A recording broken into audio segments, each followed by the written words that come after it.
خود بھی خرچ کیا تھا نا, بڑی محنت کے بعد علم کی وجہ سے میرے پاس آئے, تو اللہ تعالیٰ نے سامنے گھر کر کے دکھا کہ یہ لو, پتہ چلا خزانوں کا اصل مالک کون ہے. تمہیں دے کر آزمایا جا, تو تم نے یہ سمجھا کہ میرا استحقاق ہے, میرا حق ہے, یہ میری ایفرٹ ہے, یہ میری محنت ہے, میرا علم ہے, میری ٹیکنیک ہے. نہیں, ساری باتوں کے اگینسٹ ہمیں پتہ چلتا ہے اسلام نے جو انسان کے لیے جو انتظام کیا ہے, جو رہنمائی دی ہے, اس کے اندر انسان کی فکری ضرورتوں کو پورا کیا گیا, اس کی جسمانی ضرورتوں کو, اس کی جذباتی ضرورتوں کو, اس کی معاشرتی ضرورتوں کو, ہر چیز کا خیال رکھ کے پورا سسٹم دیا گیا ہے کہ یہ لو, اس کے مطابق زندگی تم نے گزارنی ہے, اس کے مطابق گزارو گے تمہیں زندگی کے اندر بھی سکون اور اطمینان ملے گا.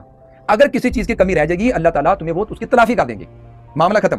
اور اس کے بعد جب تمہیں موت آئے گی, آپ یقین کریں جو جب ایتھیسٹ کی موت آتی ہے انتہائی وہ مایوسی کی حالت میں ہوتا ہے, وہی بات کہ جینے کا مزہ آنا شروع ہوا, ختم ہو گیا.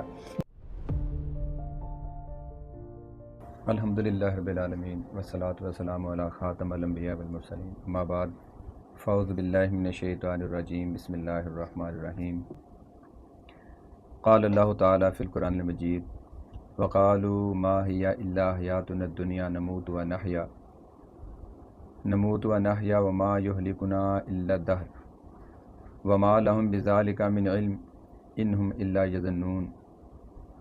مکرم سامعین, یہ سورۃ الجاثیہ کی ایک آیت آپ کے سامنے تلاوت کی گئی ہے. شان نزول کے حوالے سے مکہ میں نازل ہونے والی سورہ. اس سورہ کے اندر اللہ تعالیٰ نے مخاطبین کی رعایت رکھتے ہوئے توحید اور آخرت کے حوالے سے جو ان کے شکوک و شبہات تھے, اعتراضات تھے, ان کا جواب دیا ہے. اس سلسلے میں انسان کے اپنے وجود سے لے کر زمین آسمان تک پھیلی ہوئی بے تحاشا جو نشانیاں اللہ تعالیٰ نے ان کی طرف اشارہ کیا اور بتایا کہ تم جدھر بھی نگاہ ڈالو گے تمہیں ہر طرف سے توحید کی شہادت ملے گی. اور اس کے بعد پھر غور کرو, تمہارے اطراف کے اندر حیوانات ہیں, نباتات ہیں, یہ بارشیں, یہ ہوائیں, انسان کی اپنی پیدائش, ان سب چیزوں کو اگر دل کی آنکھوں سے دیکھو گے تو تم جس نتیجے پر پہنچو گے, اگر بغیر تعصب کے دیکھو گے تو اس امر کا یقین ہو جائے گا کہ یہ تمام کائنات بے خدا نہیں ہے. اور اس کے بعد دوسری چیز جو سامنے آئے گی وہ یہ ہوگی کہ یہ بہت سارے خداؤں نے مل کر نہیں بنائی, نہ یہ بے خدا ہے, نہ اس کو بنانے والے زیادہ خدا ہے, نہ چلانے والے. تو اس طرح اللہ تعالیٰ نے اپنے توحید کے دلائل دیے ہیں. اسی سورہ میں فرمایا کہ اللہ یحییکم ثم یمیتکم ثم یجمعکم الی یوم القیامہ, اللہ ہی ہے جو تمہیں زندہ کرتا ہے, وہی تمہیں موت دیتا ہے, وہی تمہیں پھر دوبارہ اکٹھا کرے گا. کب؟ یوم القیامہ, لا ریب فیہ, اس کے اندر شک نہیں ہے. وَلِلَّهِ مُلْكُ السَّمَاوَاتِ وَالْأَرْضِ, زمین اور آسمان کی بادشاہت اللہ ہی کی ہے. وَتَرَىٰ كُلَّ أُمَّةٍ جَاثِيَةً, ایک وقت آئے گا تم دیکھو گے تمام لوگ اپنے اپنے گھٹنوں کے بل جھکے ہوں گے اللہ کے سامنے خوف کی وجہ سے. تو یہ تمام دلائل اللہ تعالیٰ نے دیے ہیں مخاطبین کے تناظر میں, لیکن یہ ان لوگوں کے لیے دلیلیں کام کرتی ہیں جو غور و فکر کرتے ہیں, جو سمجھنا چاہتے ہیں. یہ نشانی ان کے لیے ہوتی ہیں. جبکہ ایک انسان جو سمجھنا نہیں چاہتا, جس نے قسم اٹھائی کہ مانوں گا نہیں, یعنی کچھ لوگ ہوتے ہیں آپ ان کو بات سمجھاتے ہیں, وہ اس لیے خاموش ہو جاتے ہیں کہ کب آپ چپ کرتے ہیں تاکہ جواب دیا جائے, وہ تب تک وہ جواب کی تیاری کر رہے ہوتے ہیں. تو اس سے براد ہوتا ہے کہ صرف سمجھنے کا ارادہ کہ میں نے سمجھنا نہیں. تو اگر کوئی بندہ اس چیز کا ارادہ کر لیتا ہے کہ مانوں گا نہیں, یا شکوک و شبہات میں پڑھنے کا اس کا ارادہ ہے, اس کا معاملہ اور ہے, اس کے لیے کوئی نشانی کام نہیں کرتی. تو تلاوت کردہ آیت جس میں اللہ تعالیٰ فرماتے ہیں, مشرکین مکہ کا ایک انداز بیان کیا ہے, ایک ذکر کیا ان کے کلمات کا, اس کو ہم ترجمے کے ساتھ سمجھتے ہیں, اس کے بعد اس کو گہرائی سے دیکھتے ہیں کہ اس کے اندر پیچھے فلسفہ کیا تھا, نظریہ کیا تھا. وہ کہتے ہیں کہ وقالوا ما ہی الا حیاتنا الدنیا نموت ونحیا, کیوں کہتے ہیں ہماری زندگی تو صرف دنیا کی زندگی ہے, پیدا ہوتے ہیں مر جاتے ہیں. ما یہلکنا الا الدہر, ہمیں صرف زمانہ مار ڈالتا ہے. یعنی سادہ الفاظ میں یہ ہے کہ یہ ایسے ہی نظام چلا رہا ہے, پیدا ہوتے ہیں, جوان ہوتے ہیں, مر جاتے ہیں, بس کہانی ختم. تو اللہ تعالیٰ فرماتا ہے وما لہم بذالک من علم, انہیں اس کا کچھ بھی علم نہیں ہے. انہم الا یظنون، یہ صرف قیاس اور گمان کی پیروی کرتے ہیں. یعنی اللہ تعالیٰ نے ساتھ ہی جواب دے دیا. اب اس بات کو اگر دیکھیں تو اس اعتراض کے اوپر، اس اعتراض کے اندر 3 چیزیں جو ہمارے سامنے آتی ہیں. پہلی چیز یہ ہے کہ ان باتوں کے اندر خالق کا انکار موجود ہے، کوئی کریٹر نہیں ہے، زمانہ دہر بس اس کے ساتھ ہی ہے، پیدا ہوتے ہیں مر جاتے ہیں. دوسری بات یہ ہے انکار آخرت، کہ مر گئے کھیل ختم ہو گیا. اور تیسری بات رسالت کا انکار. یعنی 3 چیزوں کا اس ایک آئیڈیالوجی ہے، اس کے اندر 3 چیزیں ہیں، یعنی خالق کا انکار، رسالت کا انکار اور آخرت کا انکار. اس سوچ اور اپروچ کو دہریت کہتے ہیں. یعنی زمانہ ہے اس کے مطابق چلتے ہیں، اس کو دہریت بھی کہتے ہیں. اور جو اس فلسفے کو مانتا ہے اس کو دہریہ کہا جاتا ہے، اور انگلش میں اس کو ایتھیزم کہا جاتا ہے. تو یہ قدیم دور کے اندر یہ 2 انتہائی رہی ہیں. ایک ہوتا تھا ایتھیزم، دوسرا ہوتا تھا پولیتھیزم. ایتھیزم کے مراد کوئی خالق نہیں ہے، کوئی حساب کتاب نہیں، کوئی پیشی نہیں. پولیتھیزم سے مراد یہ ہے کہ یہ کائنات کو مختلف چھوٹے بڑے خدا مل کے چلا رہے ہیں، اور کبھی اس در کے اوپر، کبھی اس در کے اوپر، کبھی در بدر یہ سلسلہ. یعنی ہم جانتے ہیں قوم نوح سے لے کر محمد صلی اللہ علیہ وسلم تک، اور وہاں سے لے کر آج تک یہ یعنی شرک کا غلبہ. کبھی پیروں کے سامنے جھک رہے ہیں، کبھی امیروں کے سامنے جھک رہے ہیں، کبھی درگاہوں کے اوپر، کبھی درباروں کے اوپر. یعنی اللہ کی بجائے اللہ کے بندوں کو داتا، دستگیر، غوث الاعظم، مشکل شاہ، حاجت روا سارے القابات دیے جا رہے ہیں. یحبونہم کحب اللہ. تو یہ دونوں چیزیں دونوں کنڈیمیبل ہے، ایتھیزم بھی پولیتھیزم بھی، دونوں قابل مذمت رہے ہیں. اور عام طور پر اگر انسانی تاریخ دیکھی جائے تو وہاں غلبہ جس نظریے کا رہا ہے وہ پیغمبروں کو ماننے والوں کا ہی رہا ہے، اور یعنی پیغمبروں کو ماننے والے اور ساتھ ساتھ دین شرک کا غلبہ رہا ہے. یہ جو فلسفہ رہا ہے ایتھیزم کا، یہ کوئی بڑی جڑ نہیں پکڑ سکا، کوئی بڑی موومنٹ نہیں بن سکا، لیکن یہ ایگزسٹ تھا، موجود تھا، اس کا وجود تھا، ماننے والے رہے ہیں. اس وقت بھی اگر دنیا کی آبادی 8.3 ارب ہے تو اس میں سے 24% وہ لوگ ہیں جو کسی مذہب سے وابستگی نہیں رکھتے، 76% وہ لوگ ہیں جو الہامی تعلیمات پر یقین رکھتے ہیں. اور یہ جو 100 میں سے 24% لوگ ہیں، ان کے پھر آگے 3 کیٹیگریز بن جاتی ہیں کہ یہ پھر زندگی کیسے گزارتے ہیں، ان کا فلسفہ کیا ہے. الہامی تعلیم کو بھی نہیں مانتے، الہامی مذہب کو بھی نہیں مانتے. تو اس کی پھر 3 کیٹیگریز ہیں. ایک تو ہے سیکولرزم. سیکولرزم یہ ہے کہ وہاں انسان مذہب کو ماننے کا دعویٰ کرتا ہے، کھانے کے اندر لکھے گا میں ہندو ہوں، میں کرسچن ہوں، مسلم ہوں، لیکن عملی طور پر وہ اس کو کیا کرتا ہے کہ مذہب کو سماجی طور پر نہیں لیتا، اور اس کے بعد اس کو ریاستی سطح کے اوپر اس کو اپلائی نہیں کرتے. وہ کہتے ہیں کہ جمہوریت اہم ہے، جو لوگ جس طرح کا قانون چاہتے ہیں بس اس طرح کا ان کو بنا دو. یعنی مذہب کو صرف گرجے تک، چرچ تک، مسجد تک رکھو، اس کو معاشرے کے اوپر لے کر آنا، ریاست کے اوپر لے کے آنا، یہ کام نہیں ہوگا. یہ سیکولرزم ہے. اور اس کے بعد ایگنوسٹکس ہوتے ہیں. یہ وہ لوگ ہوتے ہیں، ایگنوسٹک کا مطلب ہوتا ہے لا ادری، لا علمی. یعنی وہ کہتے ہیں کہ اللہ تعالیٰ کا وجود یا عدم وجود ہم اس کو اس بحث میں پڑھتے ہی نہیں، ہمیں یقین نہیں ہے کہ وہ ہے کہ نہیں ہے. اس کو ایگنوسٹکس کہتے ہیں. یہ بھی دنیا کے اندر موجود ہے، وہ فخر سے کہتے ہیں میں ایگنوسٹکس ہیں. اور اس کے بعد ڈیزم والے آتے ہیں. یہ وہ لوگ ہیں جو کہتے ہیں کہ اس کائنات کا خالق ہے، اس نے تخلیق کیا نظام تخلیق کرنے کے بعد وہ اس کے بعد اس کا معاملہ ختم ہو گیا. جس طرح ایک اے سی بنانے والے اے سی بنا دیا، گھڑی والے نے گھڑی بنا دی، اس کے بعد اس کا سلسلہ ختم، خود ہی چل رہی ہیں. یہ ڈیزم والے ہیں. اور اس کے بعد ایتھیزم والے آ گئے، یعنی کسی خدا یا الہامی وجود پر بالکل یقین نہیں رکھتے، اور بالکل سینے پر ہاتھ مار کر کہتے ہیں کہ ہم ایتھیسٹ ہیں.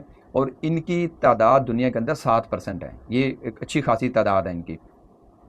تو اب یہ ایک سوسائٹی کے اندر، دنیا کے اندر یہ بھی ازم چل رہے ہیں. تو اس سے پہلے کہ ہم ان کی جو دلائل ہے ان کا تحلیل و تجزیہ کریں، تو ہم اس سے پہلے یہ دیکھیں گے کہ اللہ تعالیٰ نے جو آسمانی ہدایت اس دنیا میں عطا فرمائی ہے وہ کیا ہے. اس کے بعد ہم ان کا تجزیہ کریں گے، اس کو ڈائسیکٹ کریں گے. اللہ تعالیٰ نے جو آسمانی ہدایت انسانوں کو دی ہے وہ بنیادی طور پر 3 عقائد کے اوپر مشتمل ہے. پہلی چیز توحید ہے، رسالت ہے، آخرت ہے. یعنی اس کا خلاصہ یا تھوڑا اس کو واضح کرے تو اس میں یہ ہے کہ اس کائنات کو ایک اللہ نے تخلیق کیا ہے، اور اس کے بعد وہ بنا کر لا تعلق نہیں ہو گیا، نہیں، خالق السماوات والارض یدبر الامر الا لہ الخلق والامر، اس نے خلق بھی کیا ہے، حکم بھی اسی کا چلتا ہے، شب و روز اسی کے اشارے پر چلتے ہیں۔ اور دوسری بات، اللہ تعالیٰ نے انسان کو بنانے کے بعد اس کے اندر خیر اور شر کی تمیز رکھی ہے۔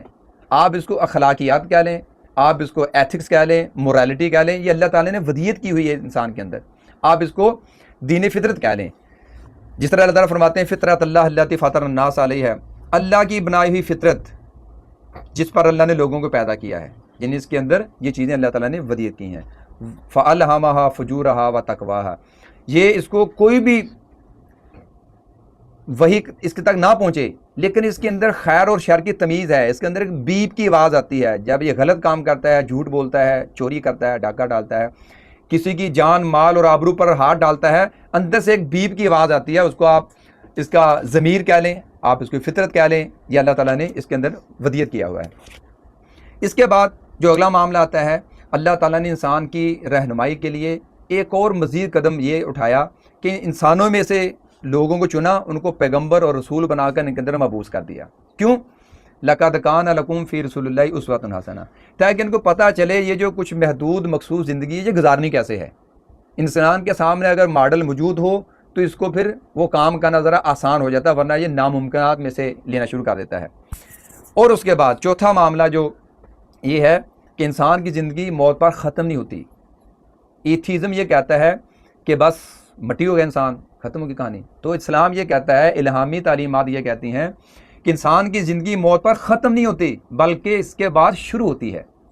جس طرح علامہ اقبال کا شعر ہے کہ غافل سمجھتا ہے موت کو اختتام زندگی، ہے یہ شام زندگی صبح و دوام زندگی، یہ جو اب زندگی کی شام ہوتی ہے، جو دوام والی زندگی اس کا آغاز ہو رہا ہوتا ہے۔ تو لہذا وہاں پر معاملہ ختم، جبکہ الہامی تعلیمات یہ کہتی ہیں اس کے بعد معاملہ شروع ہو جاتا ہے۔ اللہ تعالیٰ فرماتے ہیں کہ خالق الموت والحیات لیبلوکم ایکم احسن عملا، یہ زندگی اس لیے دی تھی تاکہ تمہیں چیک کیا جائے، ٹیسٹ کیا جائے تم میں سے کون اچھے کام کر کے واپس میری طرف آتا ہے۔ لہٰذا یہ امتحان کے خاتمے کا دن ہوتا ہے موت، اور نتیجے کا دن اس کے لیے آغاز ہو جاتا ہے۔ جس طرح اللہ کے نبی علیہ السلام فرماتے ہیں من مات فقط قامت قیامتہ، جس کو جو مر جاتا ہے اس کی قیامت قائم ہو جاتی ہے، اس کو کسی بڑی قیامت کا انتظار نہیں کرنا۔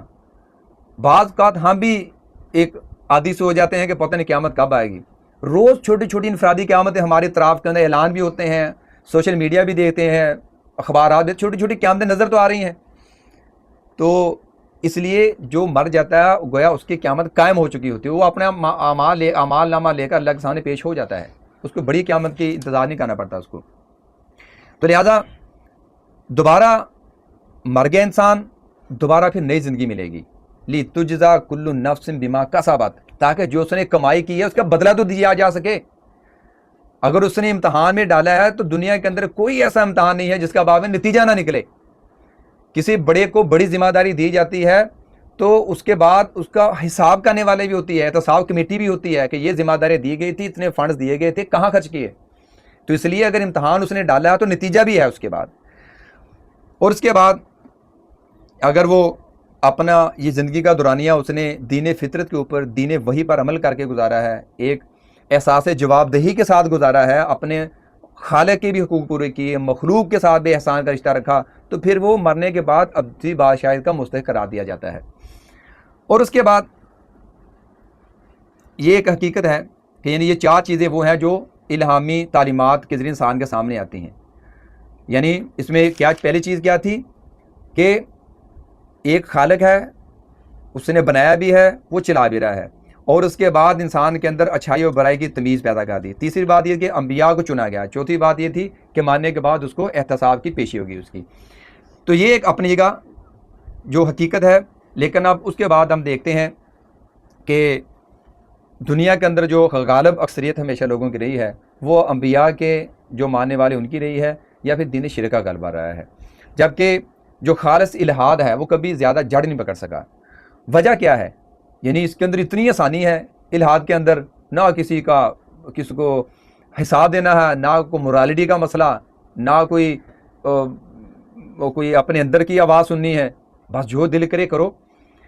وجہ یہ ہے کہ ان کے پاس جو دلائل رہے ہیں وہ ہمیشہ بالکل بودے قسم کے, غیر علمی قسم کے, غیر اخلاقی, غیر منطقی قسم کے دلائل رہے ہیں, اور ان کے دلائل کو اسی وقت کے جو اہل علم ہوتے رہے ہیں وہ ساتھ ساتھ کاؤنٹر کرتے چلے گئے, جس کی وجہ سے ان کے دلائل کے اندر کوئی وزن یا کشش نہیں رہی.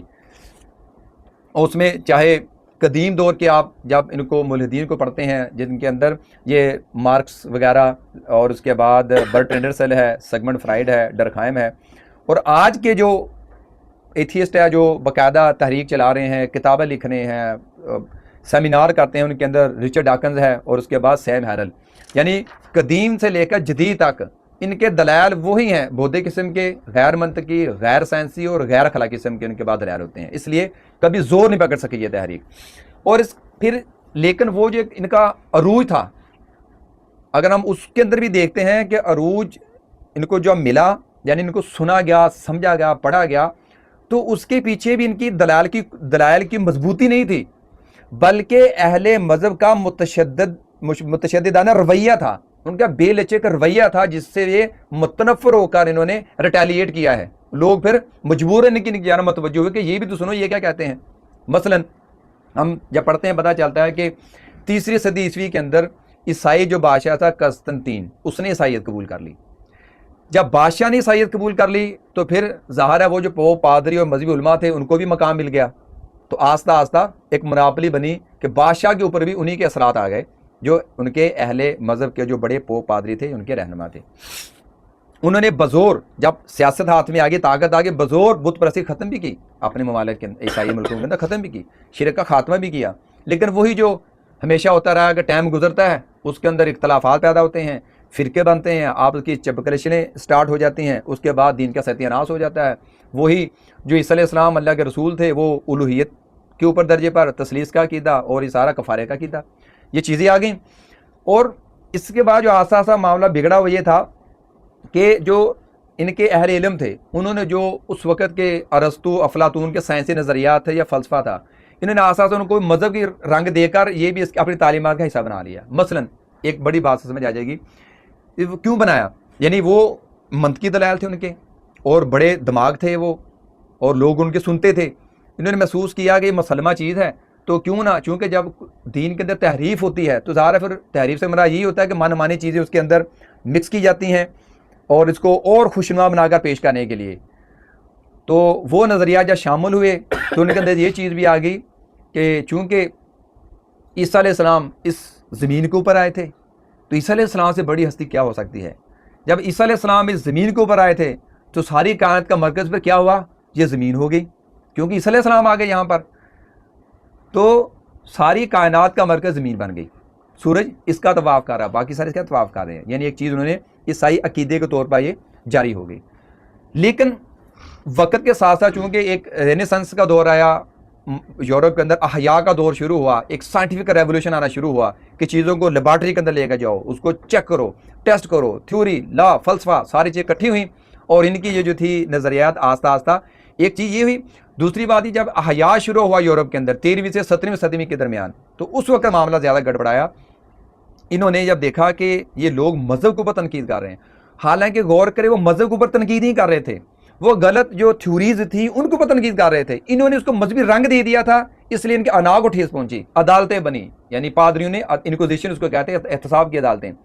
ہاں جی فلاں بندہ کہتا ہے کہ نہیں زمین سورج کے گرد گھوم رہی ہے, مرکز وہ ہے, پکڑو جی اس کو, پکڑ کے لے, ہاں جی عدالت میں آؤ, بتاؤ کیا کہہ رہے ہو, مقدس تعلیمات تو یہ کہتی ہیں اور تم یہ کہتے ہو. لہذا برونو ایک سائنسدان تھا, اس کو 6 سال روم کے اندر جیل کے اندر رکھا گیا, بعد اس کو آگ کے اندر جلا دیا گیا. گلیلیو جس کو ہم بچپن میں پڑھتے رہے ہیں کہ دوربین کا صحیح استعمال اس نے فلکیات کے لیے استعمال کیا, اس کو بلایا گیا کہ آؤ عدالت کے اندر, تم کہتے ہو کہ تمہارے دوربینیں کہتی ہیں کہ زمین جو ہے وہ سورج کے گرد گھومتی ہے, ایسے گھومتی ویسے گھومتی ہے, اس طرح کی گمراہ کو نظریات پھیلاتے ہو لوگوں کے اندر, آؤ. تو گلیلیو نے آ کے اعتراف کر لیا کہ میری توبہ, میں غلط سمجھا ہوں, معاف کر دیا اس کو. اس کے شاگردوں نے اسے کہا کہ استاد جی آپ تو پورے دلائل سے ہمیں دکھاتے بھی تھے, بتاتے بھی تھے, عدالت کے اندر جا کے آپ نے کہہ رہے میری غلطی تھی, تو یہ کیا معاملہ ہے. اس نے کہا کہ بھائی سمجھ تو گئے آپ بھی. وہ کو کہتا ہے کہ ہاں میں نے کہہ تو دیا اسے, یہ جتنا مرضی زور لگا لے اہل کلیسا, لیکن زمین سورج کے گرد ہی گھومنا ہے, اس کی گردش نہیں رکے گی. یعنی اس طرح سے وہ ایک دور وہ آیا کہ یہ سائنس اور مذہب آمنے سامنے آ گیا. اس میں یہ ایک بہت اچھی بات یہ ہے کہ کبھی بھی مسلم ورلڈ کے اندر ایسا نہیں ہوا کہ سائنس نے کسی چیز دریافت کی ہو اور پتہ چلے کہ مذہب اس کی مخالفت کرتا ہے، بلکہ الٹ معاملہ ہوتا ہے. جتنی سائنس ترقی کرتے چلی جاتی ہے اتنے دین کی حکمتیں اور واضح ہوتے چلی جاتی ہیں، کیونکہ اللہ تعالیٰ نے یہ حفاظت کا ذمہ لیا ہے اس وجہ سے. ورنہ جہاں پر انسانوں کے پاس معاملہ آیا وہاں پر ٹکراؤ شروع ہو گیا، لہذا ایک درمیان میں خلیج بڑھتی چلی گئی. اور اس کے بعد یعنی اب اس کا یا ٹکراؤ شروع ہوا، معاملہ وجہ کیا بنی؟ الہامی ہدایات کے اندر جب اپنی سوچ کو مکس کیا گیا تب معاملہ بگڑا. اہل مذہب کے جو بھی لچک رویے تھے، متشدد رویے تھے، اسے معاملہ بگڑا. اور جب جدید تحقیقی حوصلہ شکنی کی گئی تب معاملہ بگڑا. اور جب جذبہ اعتراف کی شدید کمی تھی تب معاملہ بگڑا. اور آج ہم دیکھتے ہیں کہ یعنی یہ تھا ایک اس کا عروج جہاں سے جس نے زور پکڑا، لوگ متوجہ ہوئے، کتابیں لکھی گئیں اور پوری دنیا کے اندر متعارف ہو گیا کہ یہ بھی ایک تھیزم ہے، یہ بھی ایک سوچ ہے. اب اگر ہم دیکھتے ہیں کہ ان کے جو معروف دلائل ہیں، دلائل تو کافی زیادہ لیکن موٹے موٹے سے دیکھتے ہیں کیا دلائل ہیں جس کی بنیاد پر یہ کہتے ہیں کہ ہم اس نظریات کو مانتے ہیں. پہلی دلیل یہ ہے کہ اللہ نظر نہیں آتا اس لیے اللہ موجود نہیں ہے، ہوتا تو نظر آتا. تو لہذا ایک ان کی بڑی دلیل یہ ہے. تو آپ یاد رکھیں کہ کسی کو ماننے کے لیے لازمی نہیں کہ وہ نظر بھی آئے، یعنی کسی کو ماننے کے لیے ضروری نہیں ہوتا کہ نظر بھی آئے، وہ اپنے آثار سے پتہ چلتا ہے کہ یہ چیز ہے. مطلب سائنس کے اندر بھی ارتھ گریوٹی نظر نہیں آتی لیکن ہم مانتے ہیں کہ زمین چیزوں کو کھینچتی ہے. میگنیٹک فیلڈ ہے، نارتھ کی طرف مقناطیس جا کے ٹھہرتا ہے، ہمیں نظر نہیں آتا. دو مقناطیس کھینچ رہے ہیں، ہمیں کچھ نظر نہیں آتا، نہ کانوں کا نظر آتا نہ خود بھی نظر آتا ہے، لیکن ہم مانتے ہیں کہ یہ مقناطیس کھینچتا ہے، یعنی اس کے آثار بتاتے ہیں. ہوا چل رہی کمرے کے نظر نہیں آتی، ہم اس کو محسوس کرتے ہیں. غصہ، نفرت، یہ چیزیں نظر نہیں آتی لیکن ہم اس کو مانتے ہیں. لہذا وہاں پر اگر بغیر دیکھے مانتے ہیں، اللہ تعالیٰ کا معاملہ آ جائے کہتے ہیں کہ نظر بھی آنا تو نظر بھی تو آنا چاہیے، تو یہ پھر دوگلی پلیسی آ گئی. تو یہ چیز جو ہے یہ محسوس پرستی، یہ بنی اسرائیل کا روگ بھی رہا ہے، یعنی اہل کتاب قوموں کا روگ بھی رہا ہے. جس طرح ہمیں یاد ہے کہ لن نؤمن کا حتی نری اللہ جہرا، بنی اسرائیل نے کہا کہ موسیٰ ہم تیری بات تب تک نہیں مانیں گے جب تک اللہ کو آنکھوں سے نہ دیکھ لیں. وہ ہمیں بعد میں پتا ہے جب پھر اللہ نے جھلک ڈالی تو پھر ہوا کیا. ایک چیز اللہ تعالیٰ نے کیپیسٹی رکھی نہیں انسان کے اندر، جب وہ اس کے اندر کیپیسٹی پیدا کرے گا میشر کے بعد یہ دیکھ لیں گے اللہ تعالیٰ کو. جنہوں نے بغیر دیکھے نہیں ماننا وہ دیکھ کے بھی نہیں مانتے. ہمارے سامنے تاریخ ہے انسان کی معلوم تاریخ، دکھاؤ معجزہ، دکھا دیا معجزہ، جادو ہے جی، شاعری ہے. تو یہ تو کنفرم چیز ہے، جس نے ماننا ہے وہ بغیر دیکھے بھی مانے گا، جس نے نہیں ماننا دیکھ کے بھی انکار کر دے گا. تو لہٰذا یہ کوئی بڑی معصوم دلیل نہیں ہے، یہ مکاری ہے. ہمیں شروع سے پتہ انسان ایسے ہی کرتے ہیں. اور اس کے بعد دوسری چیز ہمیں نظر آتی ہے، کہتے کائنات خود بخود بن گئی ہے، یہ خود ہی اس نے اپنے آپ کو بنایا ہے. تو آپ دیکھیں یہ بھی ایک صرف منہ کی بات ہے، اس کے پیچھے کیا ریسرچ ہے آپ کی، بھائی کیا دلیل ہے، یہ بعد میں آگے دلیل بھی آئے گی. تو بالکل غلط بات ہے. کائنات اپنے بنانے والے کا سب سے بڑا تعارف ہے کہ یہ کائنات اپنے منہ سے بتاتی ہے مجھے کس نے بنایا ہے. میتھمیٹیشین جب اس پر ضرب تقسیم کرتے کہتے ہیں یار جس نے یہ کائنات بنائی ہے بڑا اعلیٰ قسم کا اس کو میتھ آتا ہے. اگر فزکس والے دیتے ہیں، کیمسٹری والے دیتے ہیں، کہتے ہیں پانی کے مالیکول توڑو H2O، یار بڑا تناسب اس کا، یہ کو بڑا اعلیٰ درجے کا کیمسٹری جانے والا جس نے یہ قرآن کے اوپر 78% پانی بنا، اور کیا ریشو رکھی ہے اس کی، کیا ماحول کے اندر اکسیجن رکھی ہے، کتنے % اکسیجن ہونی چاہیے، زیادہ ہوگی تو آگ بجھے گی نہیں، کم ہوئی تو جاندار مر جائیں گے. یعنی ہر اپنے فیلڈ کا اگر جو پینٹر ہے وہ سینریز دیکھ کر حیران ہوتا ہے، کہتے ہیں کیا عظیم دماغ ہے، کس انداز سے یہ سینری بنائی گئی ہے. یعنی جو جس فیلڈ کا آخری درجے کا ایکسپرٹ ہے اس کی عقل معاف ہو جاتی ہے. اس لیے تو اللہ تعالیٰ کہتا ہے کہ نظر دوڑاؤ، اگر وہ نقص ہے تو مجھے بتاؤ، تمہاری نظر تھک جائے گی، تمہیں نقصہ نظر نہیں آئے گا. وہ تو چیلنج کرتا ہے. اس لیے یہ جو بات ہے کائنات اپنے بنانے والے کا تعارف ہے. کیسے؟ ہم کسی کے آگے کہتے ہیں کہ یہ لو موبائل، وہ فری کہتا ہے جی ہاں جی پرو میکس فلانا آئی فون کمپنی کا ہے، یہ موبائل اچھا یہ ٹچ یہ اسٹیو جابز کی ایجاد ہے، یہ فیس بک ہے اچھا مارک زکربرگ، اچھا ٹیسلا کی بات کر رہے ہیں، الیکٹرک کار کی بات کر رہے ہیں، ایلون مسک کی بات کر رہے ہیں. یعنی فوری ہمیں اس کمپنی کا ذہن کے اندر آتا ہے، اس کے بنانے والے کا ڈیزائنر کا ذہن میں آتا ہے کہ یار بلڈنگ دیکھتے ہیں